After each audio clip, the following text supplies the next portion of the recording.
Welcome to the Deep Dive. Hi there.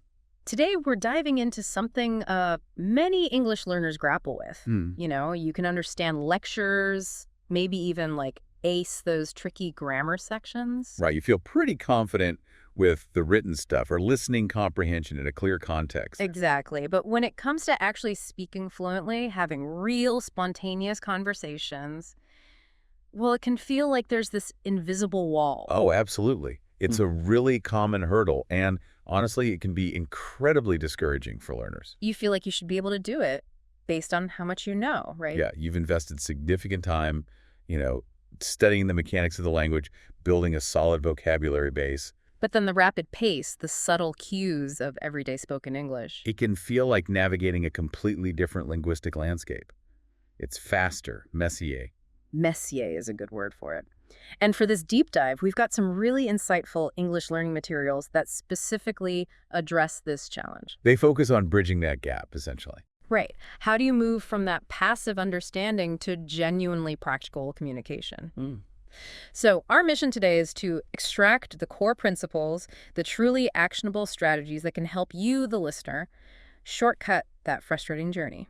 We want to uncover how you can start speaking more naturally, maybe begin thinking directly in English, Yeah, that's a big one. and ultimately feel much more confident in those real-world interactions. We're essentially aiming to distill the essential wisdom from these resources, the most effective techniques for learners who are facing this very common transition. From passive understanding to active fluency. Exactly. And to get us started, let's look at the story of Emma. She's a student from Madrid. She came to the U.S. for her master's in business administration, and she felt, pretty confident in her English abilities based on her studies. Right, she probably had good grades, tested well. Probably. But her initial experiences really threw her. Ah, the reality check. Yes. It perfectly illustrates that moment when your formal language skills meet the often unpredictable nature of spoken English. Emma's situation is, yeah, a prime example of the cultural and linguistic acclimatization that's necessary, Yeah. even with strong theoretical knowledge.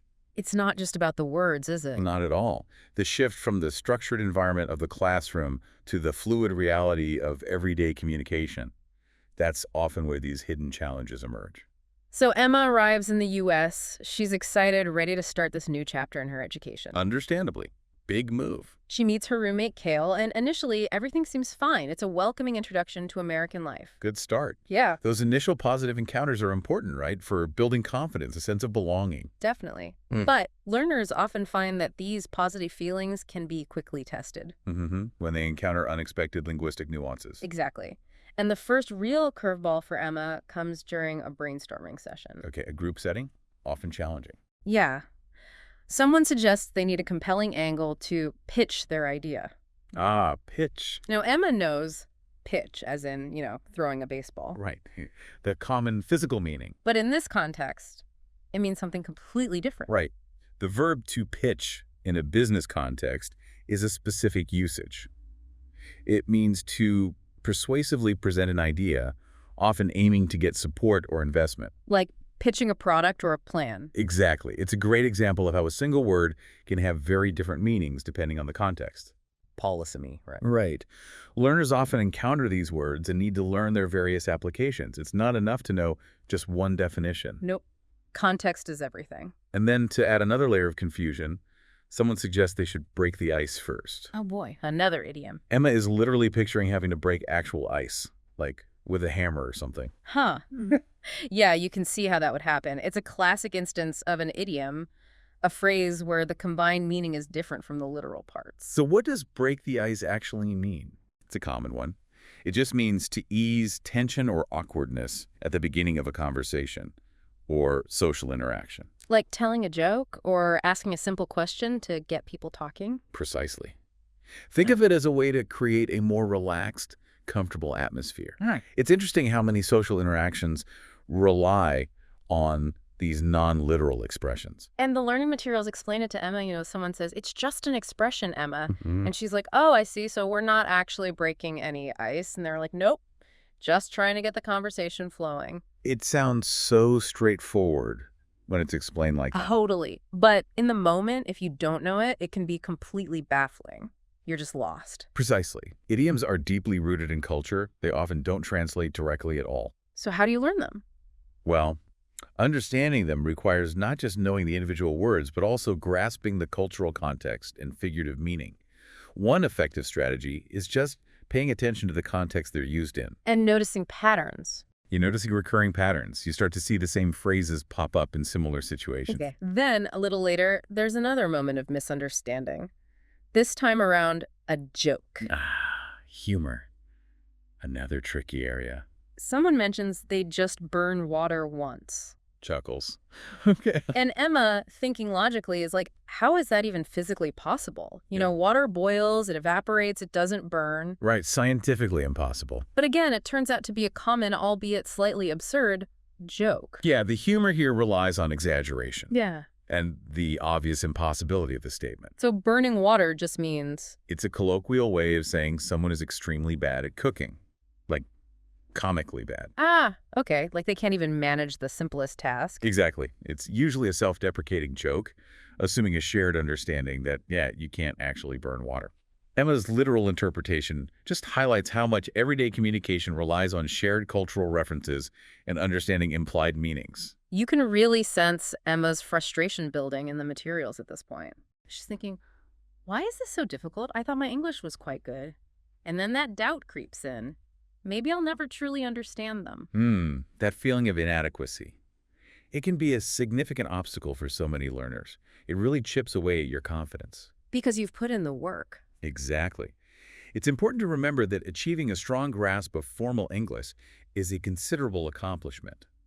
But navigating informal language, cultural references, humor, that requires a different kind of exposure and learning. It's like knowing the rules of the road versus actually driving in heavy traffic. That's a good analogy. Or like mastering the rules of chess versus understanding the subtle strategies and psychological aspects of playing against a real person. Two different skill sets. Thankfully, Emma confides in her roommate, Kale, and Kale offers some really practical and supportive guidance. That's great. Having someone to talk to makes such a difference. Emma talks about her difficulties with slang, informal language, these weird expressions. And Kale's role as a supportive peer is invaluable here. Having someone who understands the challenges, maybe has seen other international students struggle, and can offer practical advice, it makes a significant difference. Yeah, peer support provides both emotional encouragement and, concrete strategies. Definitely. So Kale reassures Emma and clearly explains the distinction between formal and informal English. Which might seem obvious, but... It seems like such a simple point, but it can be a real aha moment for learners who might not have consciously differentiated between these two styles. You just think English is English. Right. Making that conscious distinction is fundamental. Formal English, the kind often focused on in schools, emphasizes grammatical accuracy, precise vocabulary, full sentences. Stuff you write essays in. Exactly. In formal English, the language of everyday conversation is more relaxed. It uses contractions frequently, incorporates slang, idioms. Like pitch and break the X. Precisely. And it's heavily influenced by cultural context and social relationships. Recognizing when and how to use each style is a key aspect of communicative competence. You don't talk to your boss the same way you talk to your friends. Good point.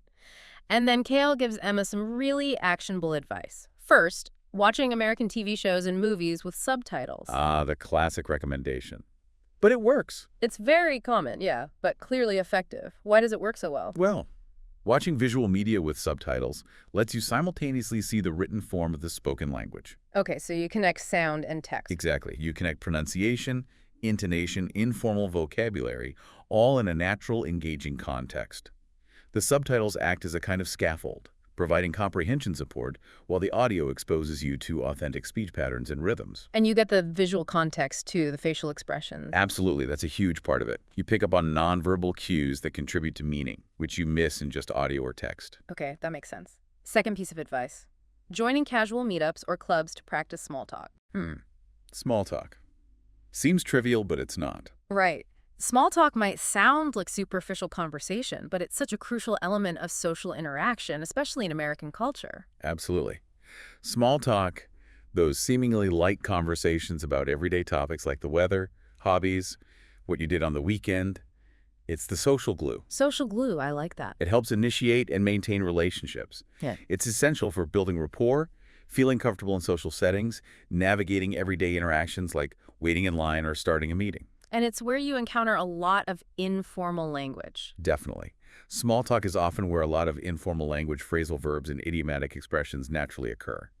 It's a relatively low-stakes environment for practicing conversational skills. You're not usually discussing complex topics. Okay. Third, Kale suggests role-playing conversations. Practicing specific scenarios. Yeah, even giving examples like pretending to order coffee as a barista or explaining a concept as a teacher. This might sound a little awkward at first, maybe silly, Yeah, talking to yourself or a friend like that. but it's actually a very clever way to practice in a low-pressure environment. Role-playing gives you a valuable opportunity for active practice in different realistic scenarios without the pressure of real-world consequences if you mess up. Right, you can pause, correct yourself, try again. Exactly. It allows learners to experiment with new vocabulary, sentence structures, conversational strategies in a safe, controlled setting. The barista and teacher examples are great because they represent common interactions needing different registers and language. Okay. And finally, Kale offers to introduce Emma to some of their friends. Nice. Friends who will be patient and understanding as she practices speaking. Oh, that's huge. The significance of having patient and encouraging conversation partners cannot be overstated. It reduces the fear factor, right? Totally. It fosters a positive, less intimidating learning environment where you feel more comfortable making mistakes, taking risks with your language, and getting constructive feedback without feeling judged. This kind of social support is crucial for building confidence and motivation. So we then see Emma actually putting this advice into practice. She doesn't just listen, she acts. Good for her. That's key. There's a scene described where she's selling student-made products at some kind of campus event. Okay, a real-world interaction. And she's using really natural-sounding, informal phrases like she says something is great and adds, no joke. Using an intensifier like a native speaker might. No joke, meaning seriously or I really mean it. Exactly. And then she uses the phrase playing hard to get when talking about a customer. Chuckles. Okay, another common idiom, describing someone feigning disinterest to increase their desirability. She's picking it up. It's a clear indication of her progress, isn't it? Understanding and actually using colloquial English. Absolutely. This vividly illustrates the effectiveness of Kale's guidance and Emma's active engagement. She's now spontaneously using informal language in a real-world context. It shows improved comprehension and increased confidence in navigating those social dynamics. And Kale notices this positive change immediately, offers Emma encouraging feedback, acknowledges her consistent effort in practicing. That positive reinforcement is so important. Yeah, it really reinforces the idea that actively applying what you're learning makes a tangible difference. It's not just theoretical anymore. Exactly. Positive reinforcement is a powerful motivator in any learning process, especially language acquisition. Kale's specific, timely feedback validates Emma's hard work and encourages her to keep going, keep experimenting. It highlights the positive results of her dedication. And Emma herself recognizes the value of making communication fun and engaging. That's a great insight for her to have. Yeah, she realizes it's not just about being correct, it's about connecting. Language learning doesn't have to be solely focused on rigorous grammar drills. No, incorporating enjoyable activities, humor, playfulness, personal interest. It makes communication more engaging and memorable for everyone involved. It also reflects a deeper level of comfort and understanding of the social and cultural nuances. And it keeps you motivated. Right. When learning feels enjoyable, you're more likely to stay motivated and persist through the challenges. Okay, so Emma is making significant progress. She's getting the hang of informal spoken English, understanding idioms better, using them. Great strides. But the learning materials then transition to another crucial aspect of fluency, maybe the next hurdle. Which is? The ability to think directly in English. Yes, the Right. big one. This is often considered the next significant milestone on the path to fluency. Why is it so important?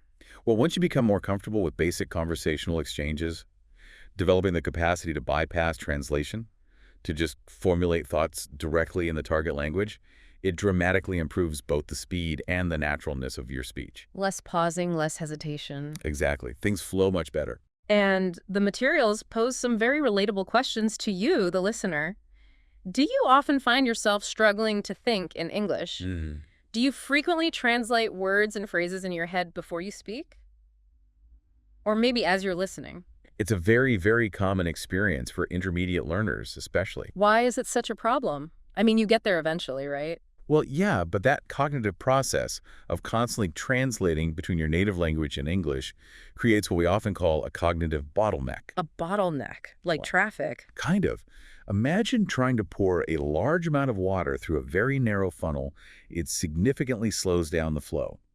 Similarly, this mental translation process consumes valuable mental energy, Takes effort. a lot of effort, Yeah. and it inevitably slows down your response time in conversations, which often leads to speech that sounds less fluid, less natural, more hesitant. Okay, I see. To further illustrate this challenge, we're introduced to Sophia. Another learner's story. Good. She's working her first day at a busy coffee shop. Oh, trial by fire. Coffee shops are fast-paced. Totally. And she's clearly feeling overwhelmed by the rapid pace of customer interactions. Even taking relatively simple coffee orders becomes a source of stress. Sophia's initial experience vividly highlights that intense pressure of real-time communication.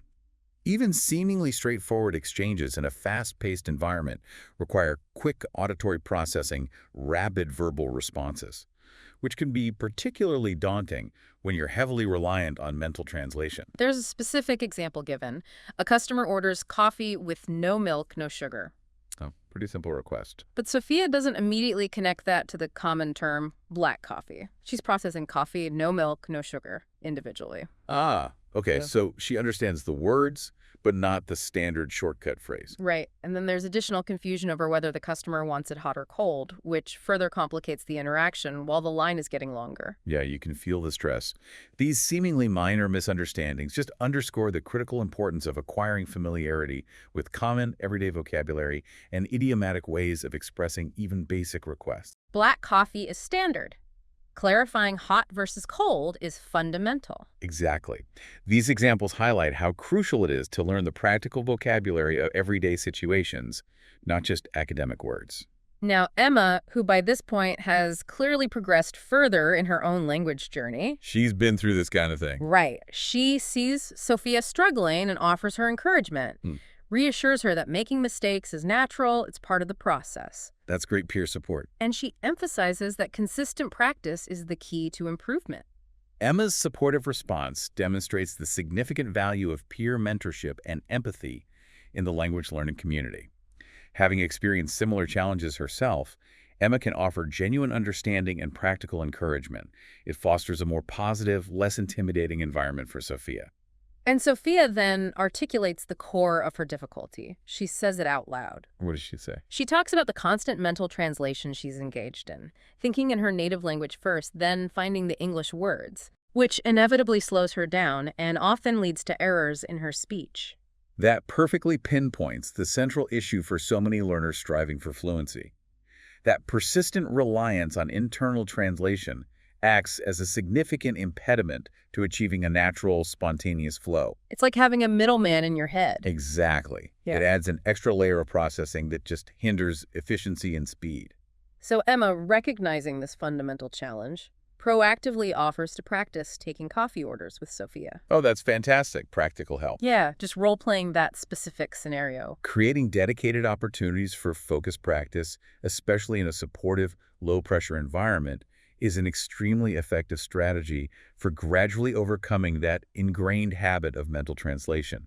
It allows learners to build confidence and automaticity in using English for specific communicative tasks. Get those phrases locked in. Right, so it becomes more automatic, less thinking involved. Exactly. The learning materials then present another conversation, this time between Sophia and a different colleague, Jack. And they're specifically talking about the challenges Sophia's facing with writing emails in English. Ah, so the translation issue affects writing too, not just speaking. Apparently so. Sophia explains that her typical process involves thinking everything through in French It's first. her native language. Right, and then translating those thoughts into English sentences for the email. Okay. Email writing, while maybe less immediate than spoken conversation, still requires efficient cognitive processing. Sophia's reliance on translation here reveals a deeply ingrained mental habit. It affects both speaking and writing. It suggests translation is her default mode. And Jack immediately identifies the core problem. He points it out. Well, it's his take. He explains that this constant translation doesn't just slow down her writing process, Which it definitely would. but it can also frequently lead to selecting less appropriate or even incorrect word choices in English, because direct translation doesn't always work right. Oh, absolutely not.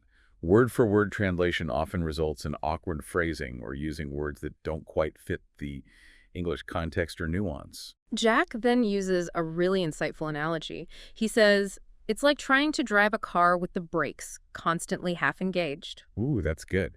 That analogy is incredibly effective in illustrating the inherent inefficiency of mental translation. How so? Just as applying the brakes hinders the smooth, efficient operation of a car, constantly translating requires conscious effort and prevents the natural speed and flow of thought directly in English. It highlights the energy wasted in that translation process. You're fighting against yourself, in a way. So Jack offers Sophia some initial, very practical advice on how to start thinking in English. Baby steps. Okay, like what? He suggests consciously describing her immediate surroundings in English. Just looking around the office or her home and naming things, describing things, but doing it in English in her head. Ah, labeling the world in English. Yeah. And practicing forming short, simple sentences internally in English rather than in French first. These seem like small, almost insignificant steps, don't they? They really do. But Jack suggests they could potentially be very powerful in shifting her mental habits. And they are.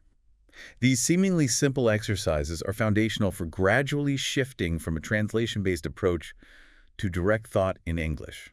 How does that work? By consciously labeling familiar objects, articulating basic observations internally in English, learners begin to establish a more direct neurological connection between concepts and English words. Ah, cutting out the middleman language. Exactly. Bypassing the need to first process them through the native language. Yeah. This internal monologue in English, even if it's simple at first, is a crucial first step. Later, Emma and another colleague, David, offer Sophia even more specific tips on cultivating this habit of thinking in English. Building on Jack's advice. Good. Emma shares her own past experiences, admitting she also struggled with this. That's always helpful to hear, isn't it? That Oh. others went through the same thing. Definitely. It makes the advice more relatable and encouraging. She explains what strategies were most helpful for her, like consciously describing her day in English, even starting with very simple sentences, like narrating her actions internally. I am drinking coffee. The sun is shining. I am walking to the bus stop. Yeah, that kind of simple narration. It demonstrates that even small, consistent efforts can contribute significantly to building an internal English monologue.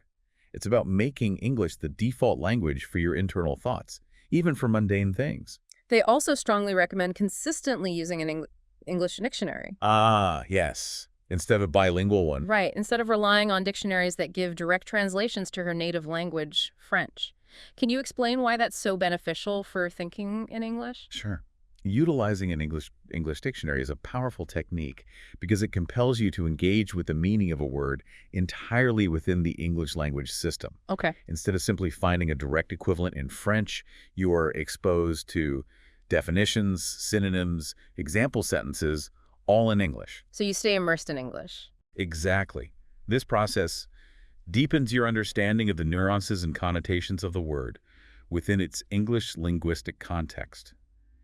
It strengthens the connections between the English word and the concept it represents, without that detour through translation. You start to feel the meaning in English. Okay, that makes a lot of sense. What other tips did Emma and David share? Well, they mentioned consciously trying to think in English while actively reading English content or watching English movies and TV shows. So engaging your brain in English even when receiving input. Right. Not just passively absorbing, but actively processing the information in English. Thinking about the plot, the characters' motivations, whatever, but doing that thinking in English. They also stressed actively practicing speaking in English with friends and colleagues whenever possible. Can't skip the speaking practice, obviously. And making a deliberate effort to write down any new English words encountered. Vocabulary built in. And then actively practicing using those words in original sentences, making them your own. It all seems to reinforce the idea that active, consistent engagement with the language in various forms, reading, listening, speaking, writing, thinking, is absolutely key. Precisely. Immersing oneself in the language, even through deliberate conscious effort like these techniques, is crucial for developing fluency. It's about creating a virtuous cycle, isn't it? How do you mean? A cycle of exposure, reading, listening, application speaking, writing, and internal processing, thinking in English. Each part reinforces the others. That's a great way to put it. And there's that really important piece of reassurance offered again by Emma and David. Let me guess. Oh. Don't worry about mistakes. Exactly. Making mistakes is an inevitable and even necessary part of the language learning journey. Absolutely essential to accept that. The fear of making mistakes can be incredibly inhibiting. You freeze up. You don't want to speak. Right. Recognizing and accepting that errors are a natural and valuable part of the acquisition process is essential for progress. It encourages you to take more risks, practice more freely, and ultimately learn from those inevitable missteps. Give yourself permission to be imperfect. So we then see Sophia putting this into action again. She participates in practical phone call simulations with Kylie and David. Ah, tackling the phone. That's a specific challenge. Why are phone calls often harder? Well, phone conversations can be particularly demanding because you lack all the visual cues, facial expressions, gestures, body language that provide additional context in face-to-face interactions. You only have the voice. Exactly. So practicing this specific scenario helps Sophia develop greater confidence in her listening comprehension and spoken fluency in a context where she has to rely solely on auditory information and her verbal skills. Kylie provides Sophia with positive, encouraging feedback after the practice call. Good. Positive reinforcement again. And she also offers a really insightful little tip. Mm. Remember to smile while speaking, even when on the phone. Chuckles. That sounds odd, but it actually works, doesn't it? Apparently. It's a great reminder of how nonverbal cues, even unseen ones, can influence how our message is received. Yeah, that's a subtle but incredibly important point. Smiling can indeed make your voice sound warmer, friendlier, more confident, even over the phone. It changes the tone and quality. Interesting. There's also a lighthearted anecdote shared about Kylie casually eating while on a phone call, Okay. which helps to lighten the mood and reminds learners that even native speakers aren't always perfectly polished communicators. Yeah, those moments of shared human experience and a touch of humor can be very beneficial. Creates a more relaxed, relatable learning environment. Helps normalize imperfections and reduce that anxiety around language use. We all do slightly unprofessional things sometimes. They continue their practice with a more formal scenario, updating the boss on the progress of a project. Ooh, okay. Higher stakes. This is a situation that could understandably make any learner feel nervous. Absolutely. Talking to the boss, reporting on work. But Sophia receives ongoing encouragement and support from her colleagues during the practice. That's key. Practicing professional communication scenarios is vital for learners who need to use English effectively at work. It allows them to prepare for specific interactions, build confidence in articulating professional information clearly, and navigate potentially high-stakes conversations. And then we have the payoff, the positive outcome. Sophia's actual meeting. Yes, her actual meeting with Mr. Smith, her boss. The learning materials highlight her clear and confident communication. Fantastic. How did it go? She effectively discusses feedback on a project design, asks clarifying questions, and successfully schedules a follow-up meeting to establish a timeline. She handles it well. Wow, that represents the tangible reward for all that dedicated practice and effort she invested. She's navigating a professional meeting with clarity, articulating her ideas, responding confidently. Thinking on her feet in English. Exactly. It demonstrates significant growth in her spoken proficiency and her ability to think and react in English within a professional context. And the positive feedback Sophia receives afterwards from her boss and colleagues must have felt amazing. Oh, I bet. They specifically note her improved English and her increased confidence. Receiving that external validation, that positive acknowledgement of your efforts, is such a powerful motivator. Hearing that her hard work has been noticed and appreciated reinforces her progress and gives strong encouragement to keep going. And it all comes back to that central theme again, doesn't it? Practice and perseverance. The critical importance of consistent practice and the need to persevere despite encountering mistakes along the way. Mm-hmm. And Sophia even extends an invitation to everyone to join her for coffee. Oh, nice. To celebrate her successful meeting and to thank them for their support. That's lovely. Sophia's gesture is a wonderful indication of not only her improved language skills, but also her growing confidence in navigating social interactions in English within her workplace. It's a positive sign of her integration and a thoughtful way to acknowledge her team's support. She feels part of the team now. Right. Okay, so we've seen Emma tackling idioms and informal language, and Sophia working on thinking in English and real-time conversation. Two common major hurdles. Now, the learning materials introduce the story of Sarah, which shines a light on a slightly different but equally important challenge. Okay, what's Sarah's story about? It focuses again on the often perplexing world of idioms and common expressions, even when someone's grammatical knowledge and general vocabulary might be quite strong. The literal interpretation trap. Yes. Sarah's experience underscores a crucial aspect of proficiency that goes beyond just grammar rules and knowing lots of words. It's that. A deep understanding of the nuances of idiomatic language, culturally specific expressions. It's absolutely essential for effective communication and for avoiding potentially embarrassing or even damaging misunderstandings, especially in professional settings. We learned that Sarah had received feedback from clients indicating that she was hard to talk to. Ouch. That's tough feedback to get professionally. Really difficult, yeah. Yeah.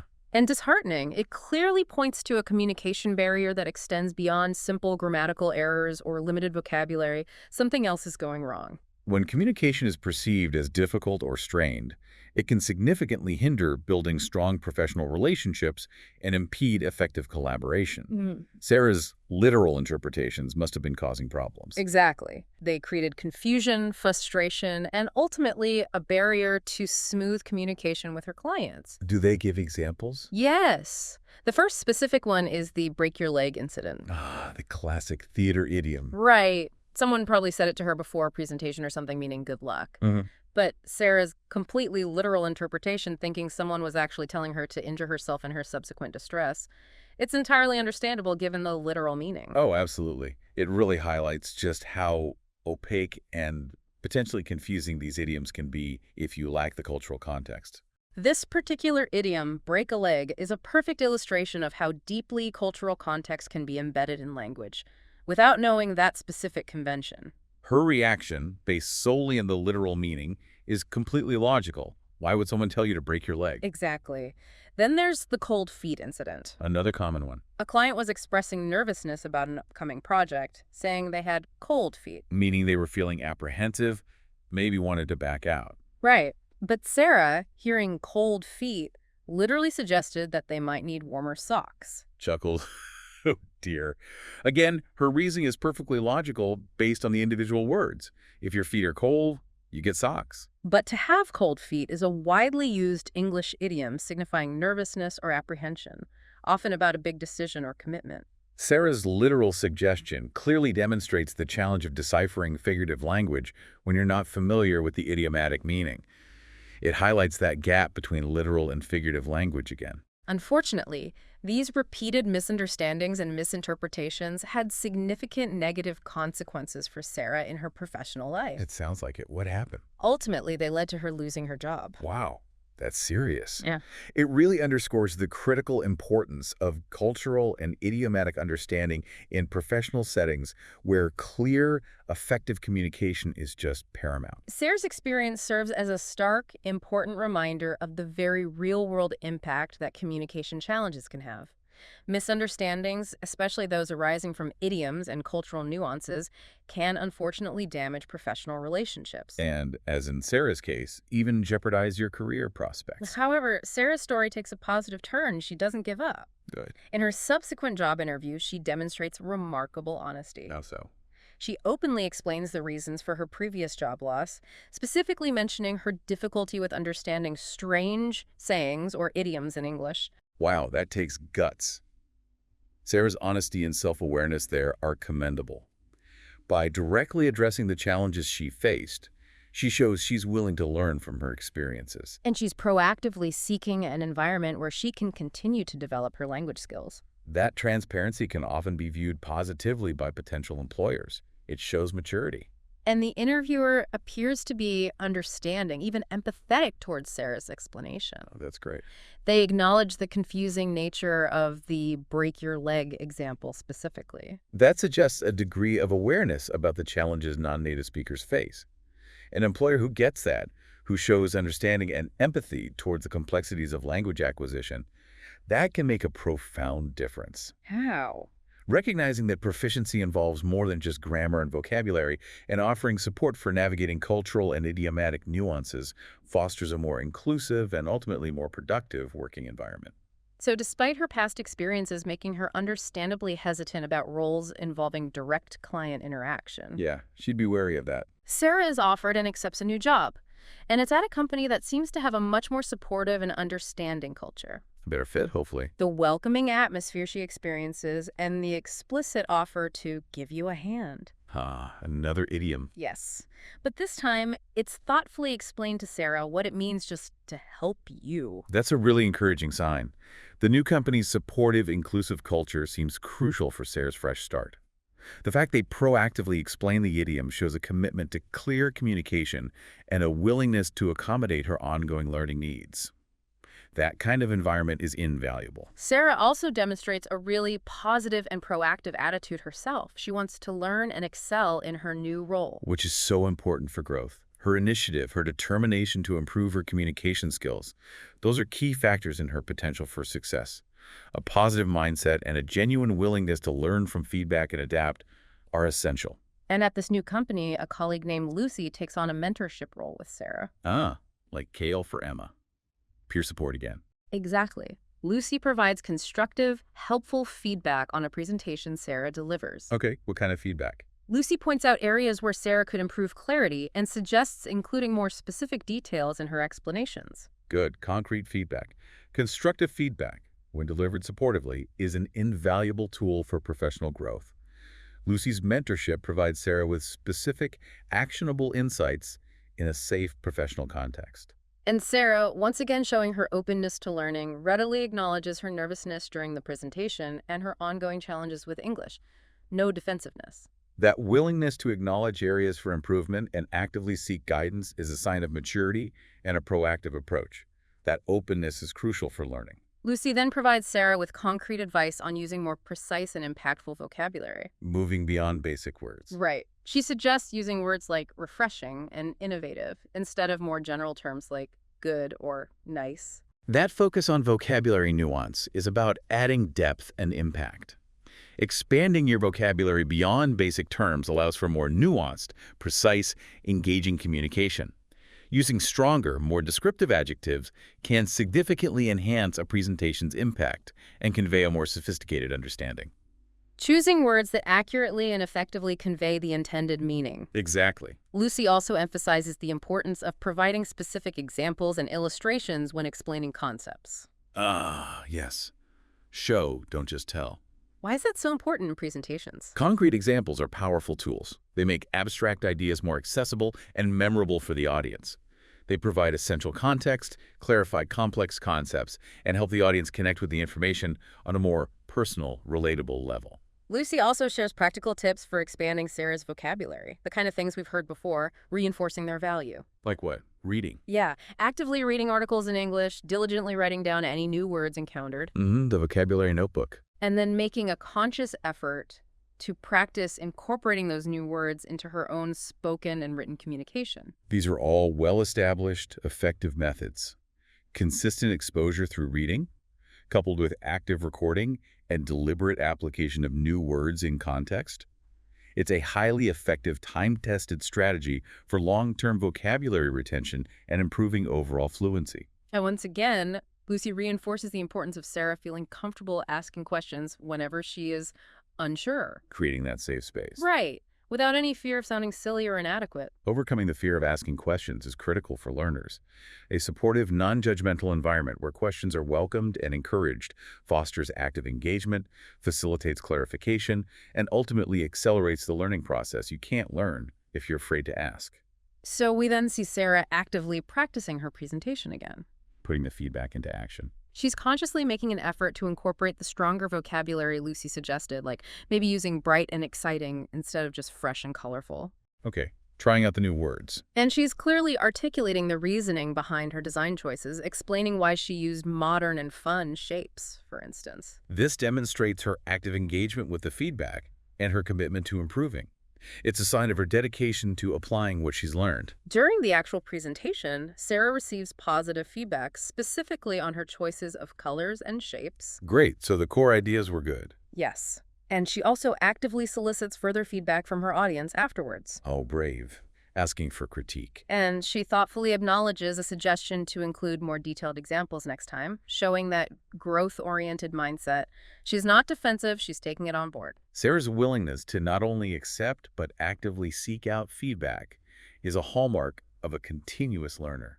It showcases her commitment to excellence and her understanding that professional development is an ongoing process of refinement. And the learning materials explicitly note Sarah's noticeable improvement in her English communication skills overall. Fantastic. It clearly highlights the positive impact of her efforts, combined with that supportive environment at her new company. Sarah's progress serves as a powerful illustration, doesn't it, of the positive outcomes you can achieve through individual dedication, proactive learning strategies, and a supportive, understanding professional environment. Absolutely. It underscores the value of perseverance and positive reinforcement in language development. It shows that setbacks don't have to be the end of the story. So as we bring this deep dive to a close, we've explored through the experiences of Emma, Sophia, and Sarah some really crucial elements involved in moving beyond just understanding English. To achieving genuine fluency and confidence in spoken communication. Yeah. These three distinct stories, they collectively highlight the multifaceted nature of language acquisition. It's not just one thing. No, it goes beyond grammar and vocabulary lists. They emphasize the critical importance of actively practicing in real-world scenarios. Like Emma selling products or Sophia taking coffee orders. Right, and developing a strong understanding of informal language and idioms. Emma's pitch and break the ice, Sarah's cold feet. Exactly. And making that essential cognitive shift towards thinking directly in English, like Sophia practiced. Getting rid of that translation bottleneck. Rather than relying on constant translation. We've also extracted a wealth of practical, actionable tips throughout their journeys. Things you, the listener, can actually do. Yeah, let's recap some of those. Okay, there was watching English TV and movies with subtitles. Great for natural speech patterns. Engaging in small talk, even if it feels awkward at first. Builds social fluency. Role-playing different conversational scenarios. Low pressure practice. Using English dictionaries to stay immersed. Avoids the translation crutch. Describing your surroundings and daily activities internally in English. Builds that internal monologue. Actively collecting and practicing new vocabulary. Makes the words your own. And perhaps most importantly, the absolute necessity of not being discouraged by mistakes. Yes, accepting them as part of the process. These evidence-based strategies provide a valuable roadmap for learners striving to move beyond theoretical knowledge and develop practical, real-world communication skills. Consistency seems key. Consistency, active engagement, and a willingness to step outside of your linguistic comfort zone are undoubtedly key factors in making significant progress towards fluency. You have to push yourself a bit. Ultimately, it seems that a consistent commitment to practice, a genuine willingness to learn from every interaction, good or bad, and an acceptance of the sometimes messy reality of real-world communication. Those are the true keys to unlocking English fluency. Yeah, it's about becoming truly well-informed, not just in terms of formal rules, but in the practical application of English in all aspects of daily life. Knowing how the language actually works between people. Indeed, fluency isn't about achieving some unattainable state of perfection, is it? Not at all. It's about developing the ability to communicate effectively, connect authentically with others, and navigate the complexities of the English-speaking world with confidence. And embracing the continuous learning process. That hesitation, that feeling of, okay, I know what I want to say, Right. but how do I phrase it? How do I sound natural? That's what we're diving into today. And we're going to explore this mainly through the stories of two people mentioned in the source, Emma and Sophia. They're both navigating this exact challenge. By looking at their journeys, their struggles, their breakthroughs, we're hoping to extract some really practical tips, those sort of aha moments you can actually use. Yeah, actionable stuff, and hopefully some encouragement too, because it's definitely a journey, not always a straight line. Absolutely. And we'll also touch on, how cultural bits and pieces, and especially those tricky English idioms, play a big part in this as well. They definitely do. That's often another layer of difficulties. Okay, so let's dive in. Let's start with Emma. The source tells us she moved to the U.S. She'd studied English back home in Spain. Right, in school, so she probably felt, reasonably prepared.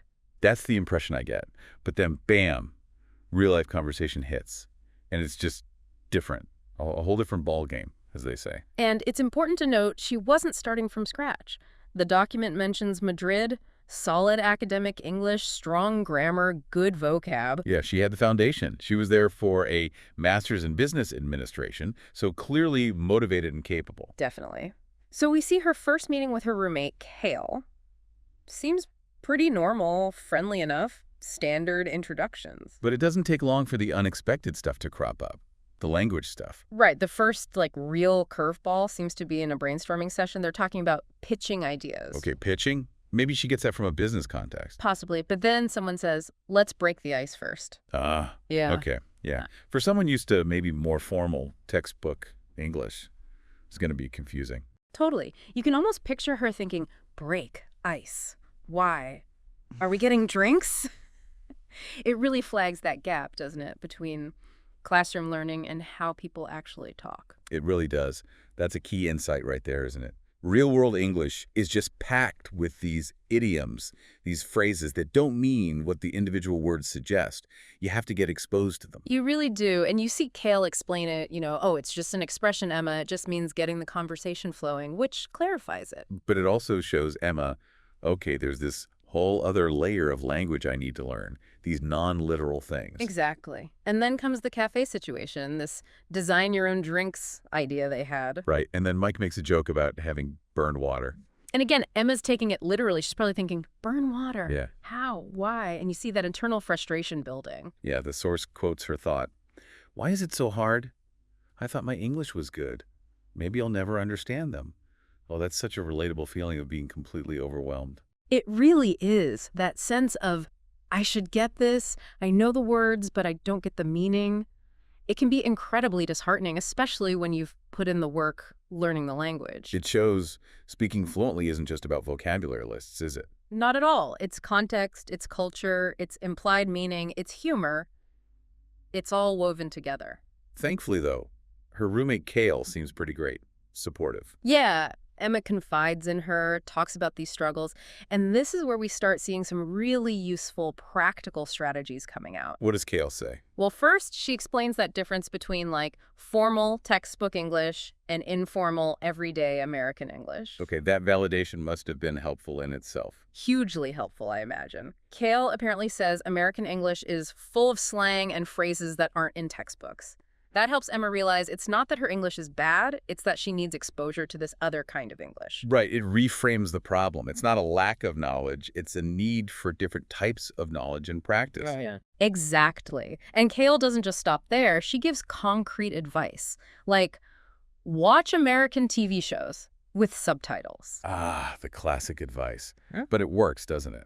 It really can. You get the visual cues, Yeah. You hear the natural rhythm, the intonation, the speed, and the subtitles help you connect the sounds to the words. Now, quick question on that, though. Is there a risk of just reading the subtitles and not really listening? That's a really good point. It can be. It's kind of a balancing act, isn't it? Maybe subtitles are like training wheels at first. Okay. You might start with them in your own language, maybe, then switch to English subtitles as your listening gets better. The key is probably active watching, not just letting it wash over you, but really trying to connect what you hear with what you see and read. Active engagement. Yeah, that makes sense. What else did Kale suggest? Joining casual meetups or clubs, places where you can practice small talk. Ah, small talk. The art form itself. Right. And Kale even explains it. It's just light conversation, Emma, like talking about the weather or weekend plans, just demystifying it a bit. Which is important, because small talk can feel really high pressure if you're not used to it, but it's essential for just daily interaction. Absolutely. It's low-stakes practice, initiating, responding, keeping it going. And you hear different accents, different ways of saying things. Good point. Any other tips from Kale? Yeah, role-playing conversations. Oh, interesting. Like how? Like pretending to be a barista or maybe a teacher or ordering food, practicing those common scenarios in a safe space. Ah, okay. So you can try out the language without the fear of messing up in a real situation, like a rehearsal. Exactly. You build up some muscle memory for certain phrases, certain interactions. You can figure out where the tricky bits are before they happen for real. That's smart. Very practical. And maybe the most important thing Kale did was offer to introduce Emma to some patient friends, people who would understand she's learning and wouldn't rush her. Oh, that's huge. That supportive network. Having people you feel comfortable practicing with, making mistakes with. Makes all the difference, doesn't it? Takes away so much of the anxiety. That social support is just crucial for building confidence. So we see Emma start putting this into practice, and there's this scene at a student-made products stall. Yeah, this is great. It's like a transformation scene. Right. Suddenly, she's this confident salesperson. She's using phrases like no joke and playing hard to get, stuff that sounds really natural. Totally natural. Those aren't text-big phrases, are they? That's stuff you pick up from listening, from being immersed, from actually using the language in real informal situations. You can really see the progress. The practice is paying off. And Kale's reaction being proud of her, giving that positive feedback, that must have been a huge boost for Emma. Definitely. And Emma herself seems to realize something important, too, about making it fun. Yeah, that takes the pressure off, doesn't it? When it feels less like a chore and more like, well, just communicating and connecting. So the big takeaway from Emma's early story seems to be, you've got to get beyond the textbook. You need real-world immersion. Absolutely. Training your ear, picking up informal language, understanding context, and crucially, building the confidence to just jump in and participate. Okay, let's maybe shift gears a little and talk directly to you, our listener, because the source brings up some questions that probably resonate. Like, do you find yourself thinking things through in your native language first? Yeah. Do you catch yourself translating words or even whole sentences in your head before you try to speak English? If you do, you are definitely not alone. It's an incredibly common stage for language learners. But that mental translation process, it can really be a bottleneck, can it? Oh, absolutely. It slows you right down. It makes your speech sound less natural, more hesitant, and sometimes the direct translation just doesn't work. You end up saying something awkward or even incorrect. That's a key insight here. Mental translation hinders fluency. So how do you break that habit? The source introduces another person, Sophia, a new employee. Her story really digs into this. Yeah, Sophia's experiences start simple, but they show the struggle, like just ordering a coffee, a black coffee. Seems easy enough, right? You'd think. But the options, no milk, no sugar, hot or cold, it throws her. She gets flustered, nervous. The source says she even admits, my English isn't very good. Apologizes for mistakes, for being slow. Oh, that's tough. That feeling of being overwhelmed by such a basic everyday task. That vulnerability is very real for learners in a new environment. It really is. And her awareness of making mistakes, of feeling slow, that's often where the anxiety really kicks in. But then Emma steps in. Emma, who's clearly come a long way herself since her own early struggles. Right. And Emma's response is brilliant. She normalizes it, tells Sophia mistakes are okay, everyone makes them. She emphasizes practice. And reassures her even ordering coffee will get easier. Yeah. That little bit of hope. Exactly. And then she offers to practice together. Such a simple gesture, but so powerful. It really shows that peer support again, doesn't it? Someone who's been there, who gets it. Totally. Emma has that empathy. She knows the struggle firsthand. Offering to practice is just invaluable. So, this translation issue, we see it more clearly when Sophia tries to write an email to someone named Jack. Right. She wants to say something simple like, thank you for the information. Okay? Straightforward enough. But she's thinking it in French first, then trying to translate that thought into English, and the process is just slow. And she's worried about getting the words wrong, sounding awkward. And Jack notices this. Yeah, Jack apparently identifies the problem straight away. He points out she seems to be translating in her head. And he explains why that's a problem. Yes, he explains that it creates this delay, this lag, and it makes finding the right English words harder because your brain is doing double-duty thinking in French, searching for English equivalents. Instead of just thinking directly in English. Precisely. So Jack gives her some advice on how to stop translating, how to break that habit. Okay, what does he suggest? This sounds really useful. It's about starting small. He suggests literally just looking around her at her surroundings and describing them in English. Like out loud or in her head? Could be either, but probably starting in her head. Just simple things. This is a chair. That is a window. The computer is on the desk. Ah, okay. Connecting the object directly with the English word, bypassing French. Exactly. And practicing short, simple sentences in her head throughout the day, just building that direct pathway between the thought and the English expression. It sounds like training your brain to default to English for those basic concepts first. That's the idea. It's gradual, needs conscious effort, but it's fundamental to getting more fluent and natural sounding. And Sophia keeps getting support, right? From Yeah. Emma and someone named David. Yeah, they seem to form a little support group. And David shares his own struggles too, which is great. He mentions making mistakes on customer calls because he couldn't think fast enough in English. That's really important, isn't it? Knowing that even people who seem more fluent still face challenges or have gone through the same thing. Definitely. It normalizes the whole process, makes it less isolating. It reinforces that it's an ongoing journey, not about achieving perfection overnight. Mistakes happen. Emma then shares more about what specifically helped her move away from translating. Right. She really emphasizes thinking in English every single day. How, though? Like actively forcing it. Starting simple. Just describing her daily routine in her head in English. I am waking up, I'm brushing my teeth, narrating her own life, basically. Okay, that sounds manageable, almost like a running commentary. Exactly. And another key tip she gives is using an English dictionary. Ah, instead of an English to French one for Sophia. Why is that so helpful for breaking the translation habit?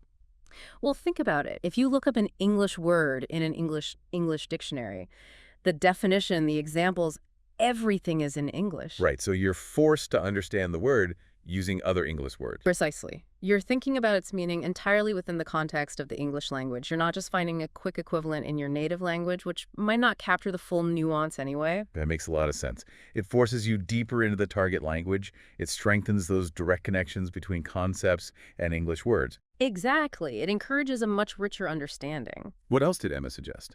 Thinking in English while reading or watching English content, so not just passively consuming, but actively processing the language internally. Okay.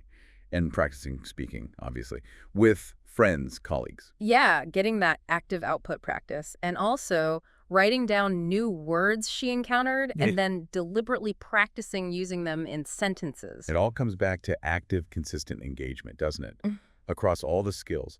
Listening, reading, thinking, speaking, writing. Absolutely. It's about attacking it from all angles, reinforcing the learning in different ways. And Emma also stresses something important about mindset, doesn't she? Yes, be kind to yourself. Don't be too hard on yourself. Accept that mistakes are okay, they're normal, they're actually part of learning. That psychological aspect seems so crucial. The fear of making mistakes can be paralyzing. It really can. It stops people from even trying to speak. So shifting that mindset, seeing errors as learning opportunities, not failures, is absolutely essential for making progress and staying motivated. We then see Sophia really taking this on board, actively seeking help from Kylie and David. Yeah, there's a nice little interaction around Kylie's birthday. Sophia gives her a gift. Which kind of opens the door, doesn't it? Exactly. It leads to Kylie offering to practice English together. Specifically, doing a phone call role play. Putting Jack and Emma's advice into action. All right. It shows Sophia building those relationships and finding people willing to invest time in helping her practice. That initiative pays off. And the role play itself, the details are quite interesting. They are. Sophia practices taking the call, saying her name, offering help, asking about the project, the basic script of a professional call. And Kylie gives feedback. Yeah, positive feedback, but also little pointers, like reminding her to smile. Smile while on the phone. Yeah. Because apparently it changes the tone of your voice, makes you sound friendlier, more approachable, even if the other person can't see you. Huh. That's a subtle but valuable tip, especially for professional calls where you don't have those visual cues. Exactly. These little things can really impact perception and communication effectiveness. And then there's that funny little anecdote David and Kylie share about Kylie eating during a call. Yeah, just a lighthearted moment, but it subtly reinforces another point. Cultural awareness. You know, the etiquette around professional communication. Smiling helps, talking with your mouth full, probably not so much. Right. So language learning isn't just words and grammar. It's also about understanding those unwritten social rules. Definitely. Those nuances matter a lot in how you come across. The role-playing continues, right, with a different scenario. Yes. Talking to the boss, giving a project update. Ooh, higher stakes.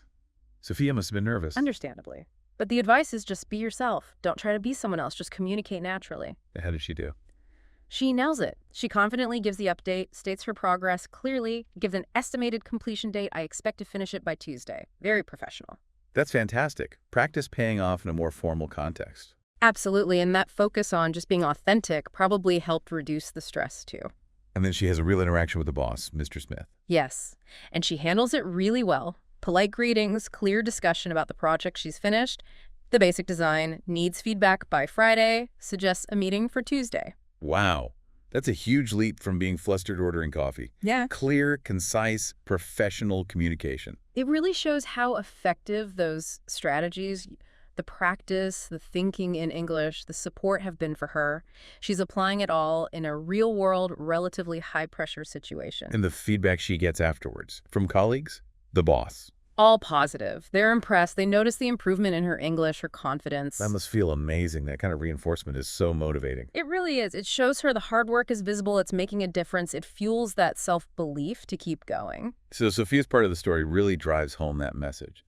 Practice, practice, practice. It's the best way. And perseverance. Yeah. Keep trying. Even when it's hard, even when you stumble or make mistakes, don't give up. And her ending gesture, inviting everyone for coffee to say thanks. Yeah, that's lovely. It shows her growing comfort, not just with the language, but with the workplace culture, building those connections.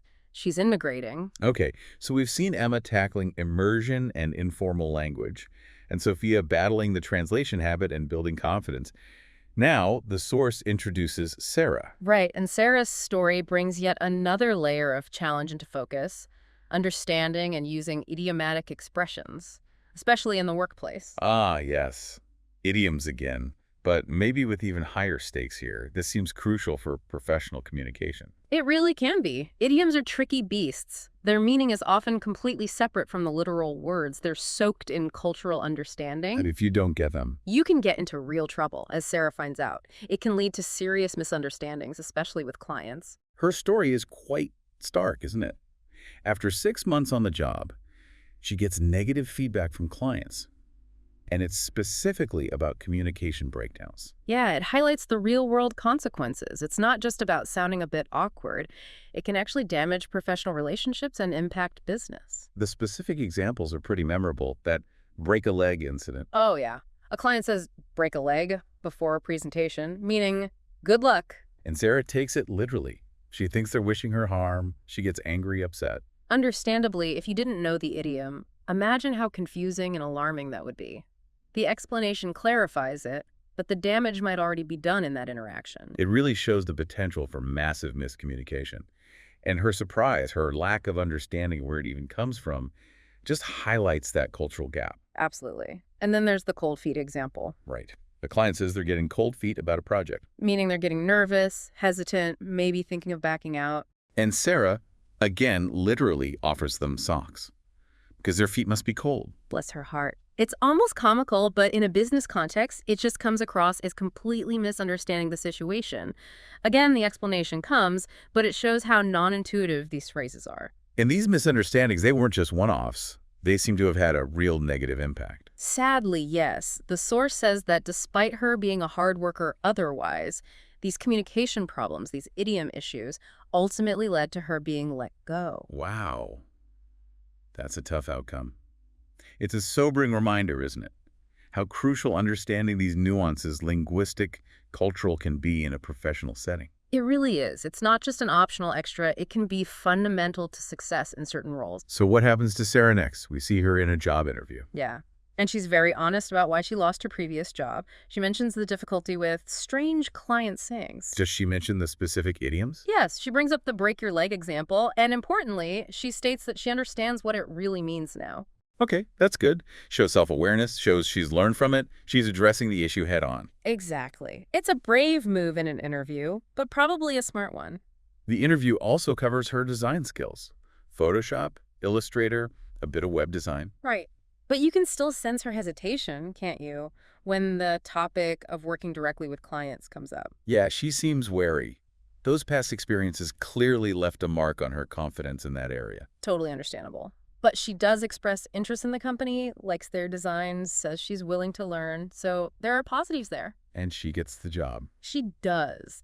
But unfortunately, some of the old difficulties surface pretty quickly with her new colleagues. Oh no, like what? Well, the team is friendly, welcoming, but then someone offers her a hand when she gets lost. Meaning help. Right. But for Sarah, it's another moment of, another idiom explanation needed. And she ends up explicitly saying, my English isn't very good. Okay, so she's upfront about it, Mm. which is probably wise, sets expectations. Yeah, and her new colleagues seem reassuring, offering support. So hopefully a better environment this time. And does Sarah take a more proactive approach to improving this time? Yes, definitely. We see her asking a colleague, Lucy, for feedback on a presentation she gave in a meeting. That's a great step. actively seeking critique. It is. And Lucy gives constructive feedback points were unclear, maybe needed more detail. And Sarah's reaction. She accepts it. She acknowledges her nervousness again and pinpoints her need to improve her English, specifically mentioning vocabulary and expressions.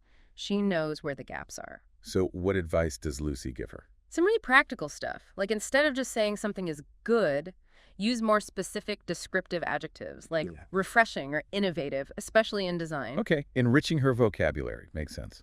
Also, provide concrete examples when explaining ideas. Don't just state the point, illustrate it. And maybe even think of those examples before the meeting. Preparation. Good advice for anyone, really. True. Lucy also suggests reading design articles to learn relevant vocabulary in context, and crucially, not being afraid to ask questions if she doesn't understand something, even if she thinks it sounds silly. Get clarification rather than risking another misunderstanding. Exactly. Break that cycle. And we see Sarah putting this into practice. Yes. The source mentions her actively practicing, even using positive self-talk to build confidence, and then she gives another presentation. And is it better?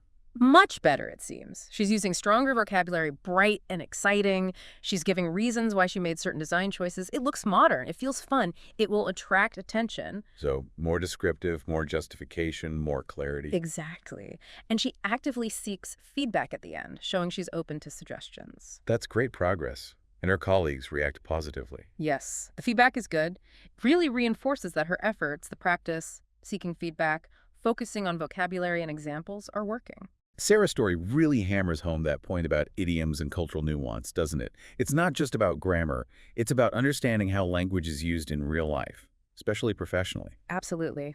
It requires active learning, paying attention to those expressions, maybe even keeping a little notebook of idioms you encounter, and not being afraid to ask what they mean. Okay, so as we start to wrap up this deep dive, let's maybe pull together the main threads from these stories. What are the big takeaways? Well, from Emma, we really saw that need to move beyond the classroom, the importance of real-world immersion, active practice. Right. Using things like TV shows, joining social groups, just getting exposed to and using natural, informal English. And Sophia's journey really highlighted persistence, the importance of consistent effort day in, day out. Yeah, and being kind to yourself through that process. Accepting mistakes are normal, seeking support from others. And specifically, that crucial but gradual process of learning to think directly in English, moving away from that mental translation habit. Definitely. And then Sarah's experience brought that sharp focus onto idioms and cultural nuances. Yeah, how vital it is to learn those, especially for work, to avoid those big communication gaps and build strong relationships. So, across all three, we've seen some really concrete strategies emerge. We have.